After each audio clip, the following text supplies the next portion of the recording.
ਤਾਂ ਪਿਆਰੇ ਬੱਚੇ ਸਾਰਿਆਂ ਨੂੰ ਪਿਆਰ ਭਰੀ ਸਤਿ ਸ਼੍ਰੀ ਅਕਾਲ। ਹਾਂ ਬੇਟਾ, ਨਵੋਦਿਆ ਦਾਖਲਾ ਪ੍ਰੀਖਿਆ ਤਿਆਰੀ ਅਧੀਨ ਆਪਾਂ ਬੇਟਾ ਮੋਕ ਟੈਸਟ R 527 ਦੇ ਉੱਤੇ ਪਹੁੰਚ ਗਏ। ਤਾਂ ਬੇਟਾ ਉਹਦਾ ਪਹਿਲਾ ਸਵਾਲ ਮਾਨਸਿਕ ਯੋਗਤਾ ਦਾ ਕਰਨ ਲੱਗੇ ਹਾਂ। ਆ ਬੇਟਾ ਆਕਿਰਤੀਆਂ ਦਿੱਤੀਆਂ, ਇਹਦੇ ਵਿੱਚੋਂ ਔਡ 1 ਆਊਟ ਕੱਢਣਾ ਜਿਹੜਾ ਇਹਨਾਂ ਸਾਰਿਆਂ 'ਚੋਂ ਅਲੱਗ ਆਕਿਰਤੀ ਹੈਗੀ ਆ। ਠੀਕ ਹੈ ਬੇਟਾ, ਜਦੋਂ ਬੇਟਾ ਅਸੀਂ ਪਹਿਲੇ ਸਵਾਲ ਦੀਆਂ ਸਾਰੀਆਂ ਆਕਿਰਤੀਆਂ ਨੂੰ ਧਿਆਨ ਨਾਲ ਸਟੱਡੀ ਕਰਦੇ ਹਾਂ ਬੇਟਾ, ਤਾਂ ਧਿਆਨ ਨਾਲ ਦੇਖੋ। ਇਹਦੇ ਵਿੱਚ ਬੇਟਾ ਇਸ ਆਕਿਰਤੀ ਦੇ ਵਿੱਚ ਵੀ ਇੱਕ ਸਮਚਤੁਰਭੁਜ ਆ, ਇਹਦੇ ਸਾਹਮਣੇ ਕਾਰਨਰ 'ਤੇ ਸਮਚਤੁਰਭੁਜ ਆ, ਸਨਮੁਖ ਆ। ਠੀਕ ਹੈ, ਸਾਰੇ ਨਿਸ਼ਾਨ ਜਮ੍ਹਾਂ ਦੇ ਆ। ਇੱਥੇ ਵੀ ਆ ਇੱਕ ਸਮਚਤੁਰਭੁਜ ਹੈ, ਇਹਦੇ ਸਾਹਮਣੇ ਆਹ ਸਮਚਤੁਰਭੁਜ ਹੈਗੀ ਹੈ। ਠੀਕ ਹੈ, ਤਾਂ ਟਰਾਇੰਗਲ ਦੇ ਸਾਹਮਣੇ ਵਰਗ ਹੈਗਾ ਹੀ ਹੈਗਾ ਆ। ਠੀਕ ਹੈ, ਇਹਦੇ 'ਚ ਵੀ ਟਰਾਇੰਗਲ ਦੇ ਸਾਹਮਣੇ ਵਰਗ ਹੈ ਅਤੇ ਇਹਦੇ ਸਾਹਮਣੇ ਸਮਚਤੁਰਭੁਜ ਆ, ਦੋਵੇਂ ਸਮਚਤੁਰਭੁਜ ਆ। ਠੀਕ ਹੈ, ਸਮਚਤੁਰਭੁਜ ਆਪਾਂ ਆਕਾਰ ਕੀਤੇ ਹੋਏ ਆ, ਇਹ ਤੁਹਾਨੂੰ ਦੱਸਿਆ ਹੈ ਵੀ ਕਿਹੜੀ ਸ਼ੇਪ ਕਿਸ ਤਰ੍ਹਾਂ ਦੀ ਹੁੰਦੀ। ਸਿਰਫ ਬੇਟਾ ਆਹ ਜਿਹੜੀ ਹੈਗੀ ਆ ਇਹਦੇ ਵਿੱਚ ਆਹ ਪੋਜੀਸ਼ਨ ਨਹੀਂ ਬਣਦੀ ਪਈ, ਇਹਦੇ ਵਿੱਚ ਇੰਨੇ ਚੱਕਰ ਇੱਕ ਐਕਸਟਰਾ ਦਿੱਤਾ ਹੋਇਆ ਸਮਚਤੁਰਭੁਜ ਦੇ ਸਾਹਮਣੇ ਸਮਚਤੁਰਭੁਜ ਨਹੀਂ ਹੈਗੀ। ਇਸ ਕਰਕੇ C1 ਆ ਜਿਹੜਾ ਸਾਡਾ ਰਾਈਟ ਆਨਸਰ ਬਣਦਾ ਪਿਆ। C1 ਨੂੰ ਅਸੀਂ ਐਜ਼ ਏ ਰਾਈਟ ਆਨਸਰ ਟਿਕ ਕਰਾਂਗੇ। ਹਾਂ ਬੇਟਾ, ਤਾਂ ਇਹਨੂੰ ਅਸੀਂ ਐਜ਼ ਏ ਰਾਈਟ ਆਨਸਰ ਟਿਕ ਕਰ ਦੇਵਾਂਗੇ। ਠੀਕ ਹੈ ਬੇਟਾ, ਅੱਗੇ ਆ ਗਿਆ ਬੇਟਾ ਸਵਾਲ ਨੰਬਰ 2। ਸਵਾਲ ਨੰਬਰ 2 ਦੇ ਵਿੱਚ ਬੇਟਾ ਆਕਿਰਤੀਆਂ ਬਣੀਆਂ ਹੋਈਆਂ, ਇਹ ਦੇਖੋ ਧਿਆਨ ਦੇ ਨਾਲ। ਇਹਦੇ ਵਿੱਚ ਕੀ ਹੈਗਾ ਬੇਟਾ ਵੀ ਟਰਾਇੰਗਲ ਦੇ ਵਿੱਚ ਤੀਰ ਆ, ਇੱਕ ਡਾਟ ਆ। ਠੀਕ ਹੈ, ਤੀਰ ਆ, ਡਾਟ ਆ, ਤੀਰ ਆ, ਡਾਟ ਆ, ਤੀਰ ਆ, ਡਾਟ ਆ। ਇਹਦੇ ਵਿੱਚ ਬੇਟਾ ਕੀ ਆ, ਦੇਖੋ ਇੱਕ ਹੀ ਰੇਖਾ 'ਤੇ ਆ। ਠੀਕ ਹੈ, ਸਥਿਤ ਤੀਰ ਤੇ ਡਾਟ ਵੀ ਇੱਕ ਹੀ ਰੇਖਾ 'ਤੇ ਸਥਿਤ ਹੈ। ਇੱਥੇ ਬੇਟਾ ਸਿਰਫ ਤੀਰ ਅਲੱਗ ਰੇਖਾ ਦੇ ਉੱਤੇ ਹੈਗਾ, ਡਾਟ ਅਲੱਗ ਰੇਖਾ ਦੇ ਉੱਤੇ ਹੈਗਾ। ਤੀਰ ਇਸ ਰੇਖਾ 'ਤੇ, ਡਾਟ ਇਸ ਰੇਖਾ 'ਤੇ ਜਾਂ ਇਸ ਰੇਖਾ 'ਤੇ ਸ਼ੋਅ ਕਰ ਸਕਦੇ ਹਾਂ। ਠੀਕ ਹੈ, ਤਾਂ ਇਸ ਕਰਕੇ A1 ਆ ਜਿਹੜਾ ਔਡ 1, ਇਹਨੂੰ ਐਜ਼ ਏ ਰਾਈਟ ਆਨਸਰ ਅਸੀਂ ਟਿਕ ਕਰ ਦੇਵਾਂਗੇ। ਅੱਗੇ ਆ ਗਿਆ ਬੇਟਾ ਸਵਾਲ ਨੰਬਰ 3। ਸਵਾਲ ਨੰਬਰ 3 ਨੂੰ ਧਿਆਨ ਦੇ ਨਾਲ ਦੇਖੋ। ਕਹਿੰਦਾ ਬੇਟਾ ਆਕਿਰਤੀਆਂ ਬਣੀਆਂ ਹੋਈਆਂ ਆ, ਬਾਕਸ ਦੇ ਵਿੱਚ ਬਾਕਸ ਆ, ਬਾਕਸ ਦੇ ਵਿੱਚ ਪੈਰਲਲ ਲਾਈਨਾਂ ਹੈਗੀਆਂ। ਠੀਕ ਹੈ, ਬਾਕਸ ਦੇ ਵਿੱਚ ਬਾਕਸ ਆ, ਬਾਕਸ ਦੇ ਵਿੱਚ ਪੈਰਲਲ ਲਾਈਨਾਂ ਆ, ਬਾਕਸ ਦੇ ਵਿੱਚ ਬਾਕਸ ਆ, ਬਾਕਸ ਦੇ ਵਿੱਚ ਪੈਰਲਲ ਲਾਈਨਾਂ ਆ। ਬੇਟਾ ਬਾਕਸ ਦੇ ਵਿੱਚ ਬਾਕਸ ਆ, ਕ੍ਰੋਸ ਹੈਗਾ ਆ।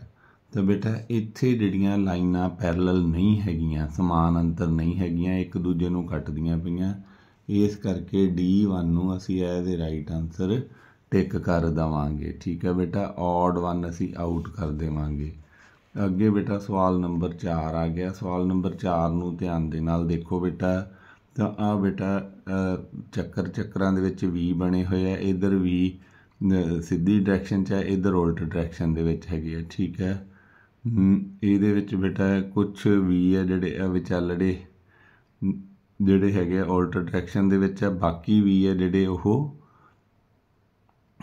V ਜਿਹੜੇ ਉਲਟ ਡਾਇਰੈਕਸ਼ਨ ਦੇ ਵਿੱਚ ਆ, ਬਾਕੀ ਇੱਕ ਦੂਜੇ ਦੇ ਉਲਟ ਹੈਗੇ ਆ। ਠੀਕ ਹੈ, ਇਹਦੀ ਨੋਬ ਇਹ ਉੱਪਰ ਨੂੰ, ਇਹਦੀ ਨੋਬ ਥੱਲੇ ਨੂੰ ਆ। ਠੀਕ ਹੈ, ਤਾਂ ਇਹਦੇ ਵਿੱਚ ਵੀ ਬੇਟਾ ਸਾਰੇ V ਉੱਪਰ ਹੇਠਾਂ ਨੂੰ ਹੈਗੇ ਆ, ਸਾਰੇ V ਜਿਹੜੇ ਉੱਪਰ ਨੂੰ ਹੈਗੇ ਆ, ਇੱਕ ਦੂਜੇ ਦੇ ਉਲਟ ਡਾਇਰੈਕਸ਼ਨ ਦੇ ਵਿੱਚ ਹੈਗੇ ਆ, ਜਾਂ ਐਰੋ ਕਹਿ ਸਕਦੇ ਹਾਂ। ਇਹਦੇ ਵਿੱਚ ਵੀ ਨੋਬਾਂ ਵੀ ਇੱਕੋ ਡਾਇਰੈਕਸ਼ਨ ਦੇ ਵਿੱਚ ਆ, ਵੀ ਜਿਹੜੀਆਂ ਇੱਕੋ ਡਾਇਰੈਕਸ਼ਨ ਦੇ ਵਿੱਚ ਹੈਗੀਆਂ ਆ।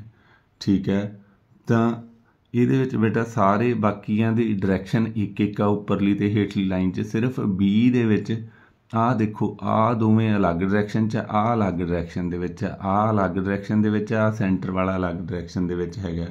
ਠੀਕ ਹੈ, ਬਾਕੀ ਸਾਰਿਆਂ 'ਚ ਜਿਹੜੀਆਂ ਆਕਿਰਤੀਆਂ ਇੱਕੋ ਹੀ ਡਾਇਰੈਕਸ਼ਨ ਦੇ ਵਿੱਚ ਹੈਗੀਆਂ, ਉੱਪਰਲੀਆਂ ਇੱਕ ਡਾਇਰੈਕਸ਼ਨ 'ਚ, ਹੇਠਲੀਆਂ ਇੱਕ ਡਾਇਰੈਕਸ਼ਨ ਦੇ ਵਿੱਚ ਹੈਗੀਆਂ, ਉੱਪਰਲੀਆਂ ਇੱਕ ਡਾਇਰੈਕਸ਼ਨ 'ਚ, ਹੇਠਲੀਆਂ ਇੱਕ ਡਾਇਰੈਕਸ਼ਨ 'ਚ। ਇਸ ਕਰਕੇ B1 ਨੂੰ ਐਜ਼ ਏ ਰਾਈਟ ਆਨਸਰ ਅਸੀਂ ਟਿਕ ਕਰ ਦੇਵਾਂਗੇ। ਠੀਕ ਹੈ ਬੇਟਾ, ਤਾਂ ਅੱਗੇ ਆ ਗਿਆ ਬੇਟਾ ਸਵਾਲ ਨੰਬਰ 5। ਸਵਾਲ ਨੰਬਰ 5 ਦੇ ਵਿੱਚ ਧਿਆਨ ਨਾਲ ਦੇਖੋ। ਇਹ ਬੇਟਾ ਭਾਗ ਦੂਜਾ ਸ਼ੁਰੂ ਹੋ ਗਿਆ। ਅਸੀਂ ਬਿਲਕੁਲ ਇਹਦੇ ਵਰਗੀ ਸੇਮ ਆਕਿਰਤੀ ਹੈ ਜਿਹੜੀ ਉਹ ਦੱਸਣੀ ਆ।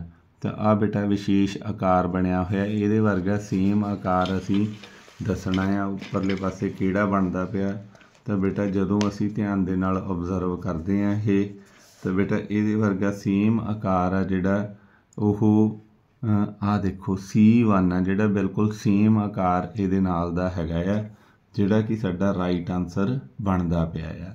ਤਾਂ C1 ਨੂੰ ਅਸੀਂ ਐਜ਼ ਏ ਰਾਈਟ ਆਨਸਰ ਟਿਕ ਕਰ ਦੇਵਾਂਗੇ। ਅੱਗੇ ਆ ਗਿਆ ਬੇਟਾ ਸਵਾਲ ਨੰਬਰ 6। ਸਵਾਲ ਨੰਬਰ 6 ਨੂੰ ਧਿਆਨ ਦੇ ਨਾਲ ਦੇਖੋ ਤੁਸੀਂ।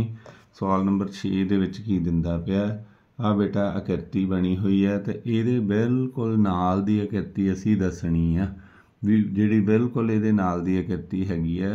ਤਾਂ ਬੇਟਾ ਜਦੋਂ ਅਸੀਂ ਧਿਆਨ ਦੇ ਨਾਲ ਅਬਜ਼ਰਵ ਕਰਦੇ ਹਾਂ ਇਹਦੇ ਵਿੱਚ ਕਾਰਨਰ ਹੈ ਨਹੀਂ, ਇਹਦੀ ਆ ਵਿਚਲੀ ਆਕ੍ਰਿਤੀ ਹੈ ਨਹੀਂ ਗੀ, ਠੀਕ ਹੈ। ਤੇ ਆਹ ਸ਼ੇਪਾਂ ਹੀ ਅਲੱਗ ਹੈਗੀਆਂ, ਸਿਰਫ ਅਤੇ ਸਿਰਫ A1 ਆਕ੍ਰਿਤੀ ਬਿਲਕੁਲ ਇਹਦੇ ਨਾਲ ਰਲਦੀ ਮਿਲਦੀ ਹੈ। A1 ਨੂੰ ਅਸੀਂ ਐਜ਼ ਏ ਰਾਈਟ ਆਨਸਰ ਟਿਕ ਕਰ ਦੇਵਾਂਗੇ। ਅੱਗੇ ਆ ਗਿਆ ਬੇਟਾ ਸਵਾਲ ਨੰਬਰ 7। ਸਵਾਲ ਨੰਬਰ 7 'ਚ ਬੇਟਾ ਪੱਤੇ ਵਰਗੀ ਆਕ੍ਰਿਤੀ ਹੈ, ਅਸੀਂ ਦੱਸਣਾ ਇਹਦੇ ਨਾਲ ਰਲਦੀ ਮਿਲਦੀ ਆਕ੍ਰਿਤੀ ਕਿਹੜੀ ਹੈ।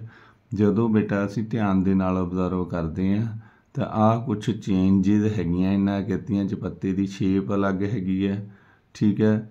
ਸਿਰਫ ਅਤੇ ਸਿਰਫ B1 ਆਕ੍ਰਿਤੀ ਹੈ ਜਿਹੜੀ ਉਹ ਬਿਲਕੁਲ ਇਹਦੇ ਨਾਲ ਰਲਦੀ ਮਿਲਦੀ ਆਕ੍ਰਿਤੀ ਹੈਗੀ ਹੈ, ਠੀਕ ਹੈ। ਇਹਦੇ ਵਿੱਚ ਬੇਟਾ ਆਹ ਵਿਚਲੀਆਂ ਡੰਡੀਆਂ ਘੱਟ ਹੈਗੀਆਂ, ਇਹਦੇ ਵਿੱਚ ਇੱਕ ਪਾਸੇ ਡੰਡੀਆਂ ਹੀ ਹੈ ਨਹੀਂ, ਇਹਦੇ 'ਚ ਡੰਡੀਆਂ ਘੱਟ ਹੈਗੀਆਂ, 2 ਹੀ ਆ। ਸਿਰਫ B ਆਕ੍ਰਿਤੀ ਹੈ ਜਿਹੜੀ ਹਰ ਢੰਗ ਨਾਲ ਇਹਦੇ ਬਰਾਬਰ ਹੈਗੀ ਹੈ। B1 ਨੂੰ ਅਸੀਂ ਐਜ਼ ਏ ਰਾਈਟ ਆਨਸਰ ਟਿਕ ਕਰ ਦੇਵਾਂਗੇ। ਅੱਗੇ ਆ ਗਿਆ ਬੇਟਾ ਸਵਾਲ ਨੰਬਰ 8। ਸਵਾਲ ਨੰਬਰ 8 ਦੇ ਵਿੱਚ ਵੀ ਅਸੀਂ ਇਸੇ ਤਰ੍ਹਾਂ ਹੀ ਦੇਖਾਂਗੇ ਵੀ ਕਿਹੜੀ ਆਕ੍ਰਿਤੀ ਹੈ ਜਿਹੜੀ ਇਹਦੇ ਨਾਲ ਰਲਦੀ ਮਿਲਦੀ ਆ, ਠੀਕ ਹੈ।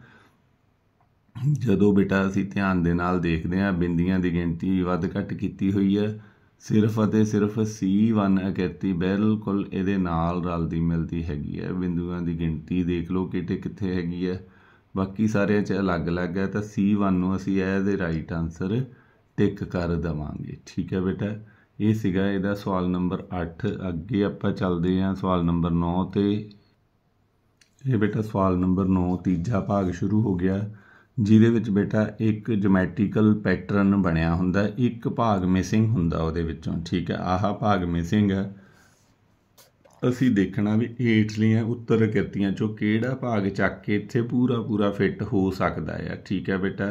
ਤਾਂ ਅਸੀਂ ਇਹਦੇ ਵਿੱਚ ਬੇਟਾ ਦੇਖੋ ਆਪਾਂ ਆਹ ਚੀਜ਼ ਪੂਰੀ ਕਰਨੀ ਹੈ ਅਤੇ ਕਿਹੜਾ ਭਾਗ ਹੈ ਜਿਹੜਾ ਪ੍ਰੋਪਰ ਫਿੱਟ ਆਉਂਦਾ ਪਿਆ ਆ।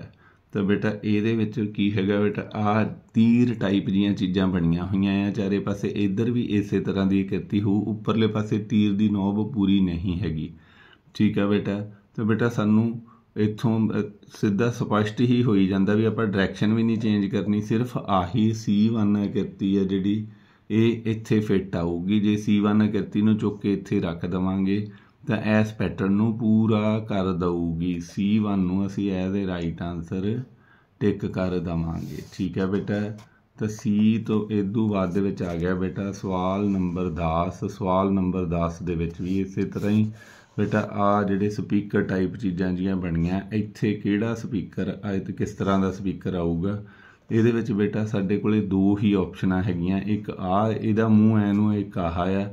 ਪਰ ਇਹਦੇ ਵਿੱਚ ਆਹ ਸੈਂਟਰ 'ਚ ਲਾਈਨ ਨਹੀਂ ਲੱਗੀ ਹੋਈ, ਠੀਕ ਹੈ। ਇਹਦੇ 'ਚ ਸੈਂਟਰ 'ਚ ਲਾਈਨ ਲੱਗੀ ਹੋਈ ਹੈ, ਇਸ ਕਰਕੇ ਬੇਟਾ ਕੇਵਲ ਅਤੇ ਕੇਵਲ B1 ਆਪਸ਼ਨ ਬਚਦੀ ਹੈ। B1 ਨੂੰ ਅਸੀਂ ਐਜ਼ ਏ ਰਾਈਟ ਆਨਸਰ ਟਿਕ ਕਰ ਦੇਵਾਂਗੇ, ਠੀਕ ਹੈ ਬੇਟਾ। ਤਾਂ ਇਹਦਾ B ਆਨਸਰ ਲਾ ਦੇਵਾਂਗੇ। ਅੱਗੇ ਆ ਗਿਆ ਬੇਟਾ ਸਵਾਲ ਨੰਬਰ 11। ਸਵਾਲ ਨੰਬਰ 11 ਦੇ ਵਿੱਚ ਧਿਆਨ ਦੇ ਨਾਲ ਦੇਖੋ ਤੁਸੀਂ। ਤਾਂ ਸਵਾਲ ਨੰਬਰ 11 ਦੇ ਵਿੱਚ ਬੇਟਾ ਕੀ ਦਿੰਦਾ ਪਿਆ, ਆ ਬੇਟਾ ਪੈਟਰਨ ਪੂਰਾ ਕਰਨਾ ਆ। ਜੇ ਬੇਟਾ ਤੁਹਾਨੂੰ ਭੁਲੇਖਾ ਲੱਗਦਾ ਸਵਾਲ ਨੰਬਰ 11 ਤੁਸੀਂ ਇੱਥੇ ਪੈਨਸਲ ਨਾਲ ਡਰਾਅ ਕਰ ਲਓ। ਡਰਾਅ ਕਰਕੇ ਅਤੇ ਜਦੋਂ ਤੁਸੀਂ ਇਹਨੂੰ ਪੂਰਾ ਕਰੋਗੇ ਪੈਟਰਨ ਨੂੰ ਪੂਰਾ ਕਰ ਦੋਗੇ, ਇਸ ਤਰ੍ਹਾਂ ਕਰਕੇ ਪੂਰਾ ਕਰ ਦੋਗੇ ਤਾਂ ਤੁਹਾਡੇ ਸਾਹਮਣੇ ਪਿਕਚਰ ਹੈ ਜਿਹੜੀ ਉਹ ਸਾਫ਼ ਹੋ ਜਾਊਗੀ, ਠੀਕ ਹੈ। ਤਾਂ ਧਿਆਨ ਨਾਲ ਦੇਖੋ, ਆ 2 ਡਾਟ ਉੱਪਰ ਆ, 2 ਡਾਟ ਥੱਲੇ ਆ। ਸਿਰਫ ਅਤੇ ਸਿਰਫ ਇਹ ਦੇਖੋ ਕਿਹੜੀ ਪੋਜੀਸ਼ਨ ਦੇ ਵਿੱਚ ਬਣਦੇ ਪਏ ਸਵਾਲ ਨੰਬਰ 11 ਦੇ ਵਿੱਚ। ਤਾਂ ਬੇਟਾ ਜਦੋਂ ਅਸੀਂ D1 ਆਕ੍ਰਿਤੀ ਨੂੰ ਧਿਆਨ ਨਾਲ ਦੇਖਦੇ ਹਾਂ ਤਾਂ ਪੂਰਾ ਇਸ ਪੈਟਰਨ ਦੇ ਵਿੱਚ ਫਿੱਟ ਆਉਂਦੀ ਪਈ ਹੈ, ਸਾਰੇ ਪੈਟਰਨ ਨੂੰ ਕੰਪਲੀਟ ਕਰਦੀ ਪਈ ਹੈ। ਤਾਂ D1 ਨੂੰ ਅਸੀਂ ਐਜ਼ ਏ ਰਾਈਟ ਆਨਸਰ ਟਿਕ ਕਰ ਦੇਵਾਂਗੇ, ਠੀਕ ਹੈ ਬੇਟਾ। ਇਦੋਂ ਬਾਅਦ ਦੇ ਵਿੱਚ ਆ ਗਿਆ ਬੇਟਾ ਸਵਾਲ ਨੰਬਰ 12।